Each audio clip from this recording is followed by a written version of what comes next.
बिलाल दा हाल बोले तेनू इश्क दा हिंद दावेदार कहंदे पाके लम्मिया बखदियां कोलियां ते बैठ छाती ते एहो कुफार कहंदे पाके लम्मिया बखदियां कोलियां ते बैठ छाती ते हो कुफार कहंदे ਲੈਣਾ ਨਾ ਮੁਹੰਮਦ ਦਾ ਛੱਡ ਦੇ ਤੂੰ ਪੂਜਾ ਬੁੱਤਾਂ ਦੀ ਕਰ ਇਕਰਾਰ ਕਹਿੰਦੇ ਇੱਥੇ ਵੇਖਿਆ ਹੌਸਲਾ ਆਸ਼ਕਾਂ ਦਾ ਇੱਥੇ ਵੇਖਿਆ ਹੌਸਲਾ ਆਸ਼ਕਾਂ ਦਾ ਇੱਥੇ ਵੇਖਿਆ ਹੌਸਲਾ ਆਸ਼ਕਾਂ ਦਾ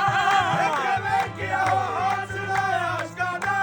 ਇਹ ਬਿਲਾਲ ਹੋਰੀ ਬਾਰੋ ਬਾਰ ਕਹਿੰਦੇ ਦੇਖੋ ਸਾਰੀ ਕਰਮ ਨਵਾਜ਼ੀ ਕਰੀਮ ਦੀ ਦੇਖੋ ਸਾਰੀ ਕਰਮ नवाजी करीम की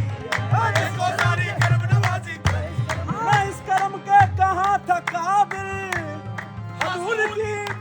बंदा परवरी है देखो सारी करम नवाजी करीम की देखो सारी करम नवाजी रोया शबे हिजरा में रोया शबे हिजरा में बहुत अश्क बहाया इतने में मुसव्विर को जरा रहम जो आया वो नक्शे कई तस्वीरों के मेरे सामने लाया बोला कि ये ईसा है ये मूसा है ये यूसुफ मैंने कहा इनमें किसी पर नहीं शहदा जब बुलाया मेरे सामने शबीए शाहवाला तो दिल मेरा तड़पा और जुबान से ये निकला क्या मैंने ऐसा रुख देखा नहीं मैंने ऐसा रुख देखा नहीं ऐसी जबी मिलती नहीं ऐसी जबी मिलती नहीं दो जहां में मिसल तेरी